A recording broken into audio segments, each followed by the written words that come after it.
Bonjour à toutes, j'espère que vous allez bien.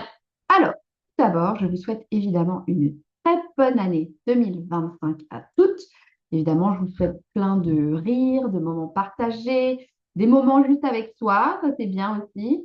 Je vous souhaite évidemment de l'amour, évidemment d'être en bonne santé, plein d'accomplissements, de réalisations nouvelles, de l'aventure, du sens dans ce que vous faites, d'être aux manettes évidemment de votre existence pour justement vivre votre quotidien plutôt que de le subir. Voilà, je vous souhaite en gros un merveilleux 50-50. Je me demandais d'ailleurs si vous aviez pris le temps de faire votre petit bilan de fin d'année. Je l'avais partagé il y a quelques temps justement avec un certain nombre de questions à vous poser, à la fois pour clôturer votre année et puis pour préparer cette nouvelle année qui démarre. Donc, si jamais vous n'avez pas eu le temps de prendre rendez-vous avec vous-même, je vous conseille vraiment de le faire. C'est assez intéressant de faire ce travail. Ça vous permet vraiment de faire le point, de donner un élan un petit peu différent aussi à votre nouvelle année et puis de prendre du recul sur ce qui s'est passé.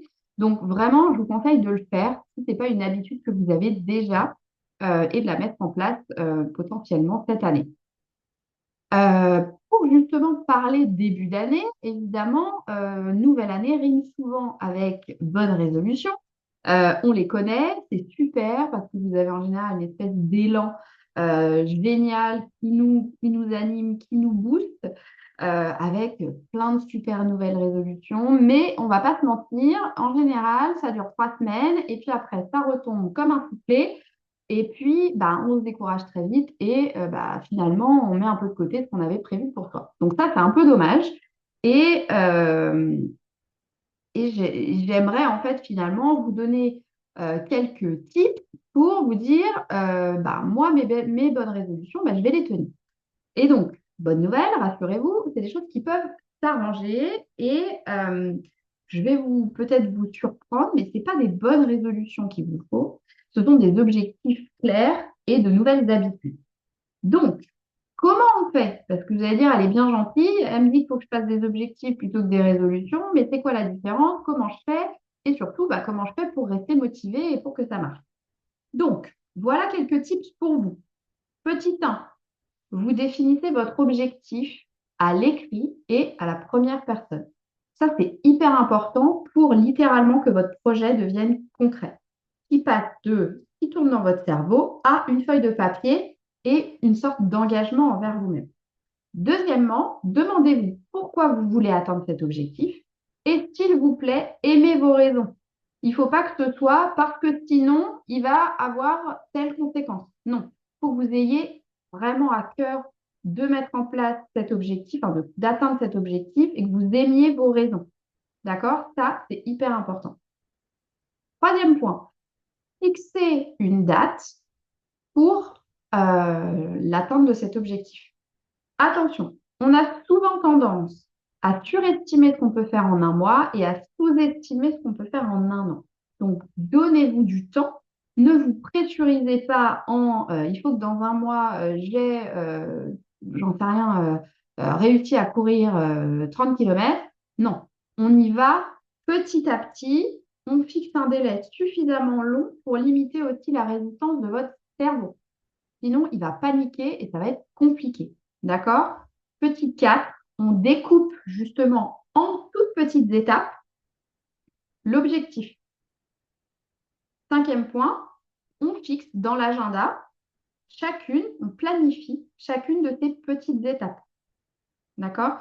Donc, on découpe en tout petit et on planifie.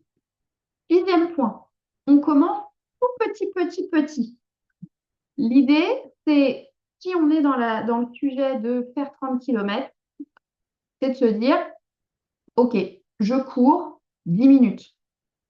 Je cours 10 minutes pendant 3 jours, enfin 3 fois. Puis, je vais courir 12 minutes, etc., etc. Donc, vous faites tout petit. On fait ce qu'on appelle, ce que l'une des coachs que j'aime beaucoup, Jenny Chamas, dit, le minimum syndical d'action pour créer l'habitude. Et pour que votre cerveau se dise, oh, en fait, c'est hyper facile de s'y mettre. Et comme ça, vous avez moins de résistance au niveau de votre cerveau. Petit 7. Si la résistance pointe le bout de son nez, et elle va pointer le bout de son nez, utilisez votre pourquoi. Les fameuses raisons que vous aimiez pour atteindre cet objectif, servez-vous-en comme d'une espèce de bouée de sauvetage pour vous maintenir engagé dans votre objectif. D'accord? Ça va vous servir à outrepasser cette résistance. Pourquoi? Parce que souvent, on parle motivation. C'est vraiment, on se dit oui, si j'ai pas de motivation, je vais pas y arriver. La motivation, c'est une émotion. Donc, une émotion, ça s'entretient. Plus vous utilisez des pensées utiles, donc les raisons notamment pour lesquelles vous voulez le faire, plus vous allez maintenir votre motivation suffisamment longtemps pour qu'ensuite vous ayez mis en place une habitude. Pourquoi? Parce que la motivation, elle va faire ça, potentiellement. Mais quand vous arrivez ici et que ça commence à être difficile, si vous utilisez votre pourquoi, vous allez réussir à changer la tendance et avoir quelque chose de beaucoup plus flat et de créer ensuite une habitude et surtout d'installer, de remplacer votre motivation par la discipline. Et c'est ça qui fait que vous allez passer en mode pilote automatique sur ce que vous souhaitez mettre en place et ensuite récolter in fine les résultats que vous aviez envie de créer. D'accord? Donc, on fait attention, la motivation avec les raisons pour lesquelles on fait les choses, la résistance, on continue, hop, et on installe une habitude avec une discipline qui est associée.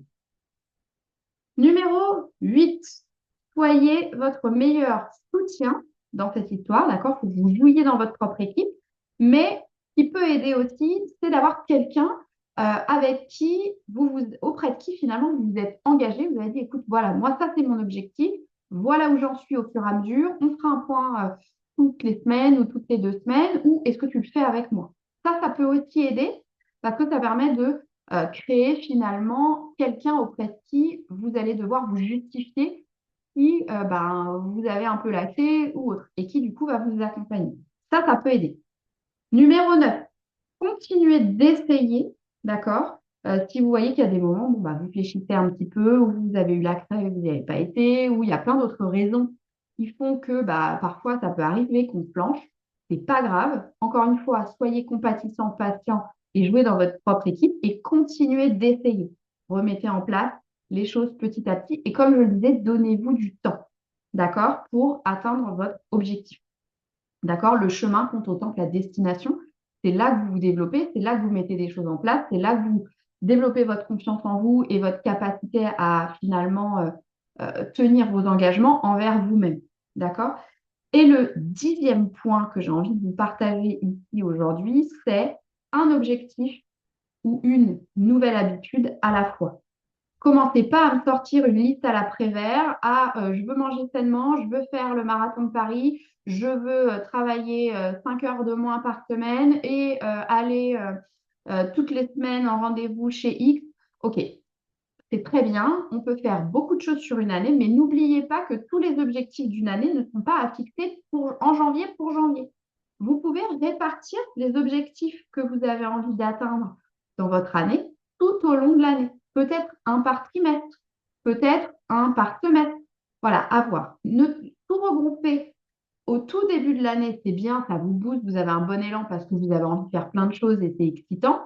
Mais par contre, ça fait aussi flipper votre cerveau qui, du coup, va mettre tout un tas de résistances ou je dirais, de scénarios en place pour vous garder dans ce qui est confortable et connu plutôt que dans votre aventure et ce que vous voulez lancer qui est nouveau et très inconfortable pour votre cerveau. Donc, un objectif à la fois, on commence tout petit, on découpe et on se donne du temps pour y arriver, un à la fois. Ça, c'est hyper important. Et avec tous ces tips, vous allez voir que vous allez gérer, vous allez vous prouver déjà que vous pouvez accomplir ce qui compte pour vous, que vous allez évidemment développer votre discipline, votre résilience, votre confiance en vous, on en parlait, et que surtout, vous allez créer de l'accomplissement et vous allez atteindre ce que vous aviez prévu. Donc, ça, c'est super. Donc, ça, c'est ma recette. C'est des choses qui, je pense, peuvent vous aider. Maintenant, c'est difficile de le faire tout seul parce que c'est vrai que ça demande aussi un certain engagement, une certaine énergie, une certaine discipline et que ce n'est pas toujours simple. Moi, c'est mon métier de vous aider, de vous accompagner dans ce type de démarche pour réussir littéralement à aller du point A au point B, je dirais de façon la plus adaptée pour vous, avec votre chemin, mais que vous ne soyez pas seul et que finalement, vous ayez quelqu'un qui vous guide et qui vous accompagne. Donc, l'idée, c'est vraiment, si besoin, de faire appel à moi pour que je puisse vous guider, vous aider à faire de la place aussi dans votre agenda pour rendre possible les objectifs que vous avez envie de vous fixer et enfin accomplir ce qui est important pour vous. Donc, si jamais vous êtes concerné et que vous voyez que c'est trop difficile tout seul, n'hésitez pas à me faire signe juste ici ou directement sur mon site. Je remettrai évidemment l'adresse comme d'habitude dans les notes de la vidéo. Et puis, ben, faites-moi signe. La semaine prochaine, avec Caroline de Just for Mom, on sera de nouveau en live mercredi soir à 21h pour parler de la question de savoir dire non et de poser des limites. Euh, donc, si jamais vous avez le plaisir de pouvoir nous rejoindre au live, ben, c'est génial. Et si malheureusement vous n'êtes pas disponible, sachez qu'évidemment, on partagera l'une comme l'autre le replay du live sur nos réseaux sociaux respectifs. Et vous pourrez évidemment en profiter si c'est un sujet qui vous parle. Voilà pour moi aujourd'hui. Je vous souhaite évidemment une bonne fin de semaine. Et puis, ben, je vous dis à très vite. Ciao, ciao.